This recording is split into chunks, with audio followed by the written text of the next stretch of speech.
cette deuxième vidéo, on va essayer de comprendre les quantités qu'il y a dans un nombre. Alors c'est peut-être un peu bizarre et plusieurs d'entre vous mélangent un petit peu les choses entre ce qu'on a vu dans la première vidéo, chaque position dans un nombre, son rôle, la quantité qu'il représente, et là, les différentes quantités qu'on trouve dans un nombre.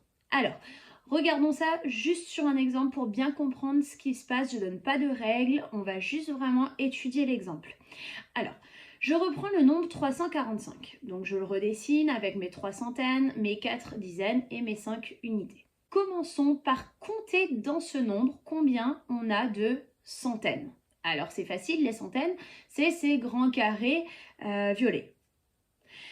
Ben, j'en ai 3, ça se voit, c'est évident. Donc, je peux noter qu'il y a 3 centaines.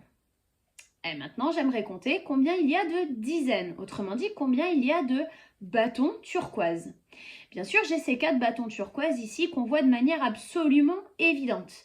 Mais attention, ce n'est pas les seules dizaines. Regardez, dans les centaines, chaque bande, c'est bien une dizaine. Donc en fait, dans chaque grand carré de centaines, j'ai 10 barres de dizaines. Autrement dit, dans tous mes grands carrés, j'ai déjà rien que là 30 dizaines qui sont cachées dedans. Il y a 30 barres de 10. Vous pouvez compter si vous ne me croyez pas. Vous allez voir que c'est exactement ce qu'on trouve. Il y a 30 barres de 10 et j'ai les 4 barres de dizaines qu'on voit très facilement dès le départ. Donc en tout dans mon nombre, j'ai bien 34 dizaines. Et si vous avez compris, mettez pause à la vidéo, essayez de compter combien il y a maintenant d'unités dans ce nombre. Alors on le fait ensemble, bien sûr il y a ces 5 unités ici. Mais dans mes barres de dizaines et dans mes grands carrés de centaines, chaque petit carré, ça compte bien comme une unité, comme on peut le voir ici. Autrement dit, dans toutes mes centaines, j'ai 300 petits carrés. J'ai donc 300 unités. Dans mes barres de dizaines, j'ai à chaque fois 10 unités, donc j'ai 40 unités ici. Et j'ai mes 5 petites unités toutes seules. Donc en tout dans le nombre, j'ai 345 unités qui sont cachées. Alors il y en a 5 qui sont très visibles et puis après les autres sont un peu plus cachées. N'hésitez pas, si ce n'est pas clair, à regarder une deuxième fois ça pour bien comprendre le principe. D'accord? Il faut vraiment que ce soit clair pour vous ce qui est en train de se passer ici.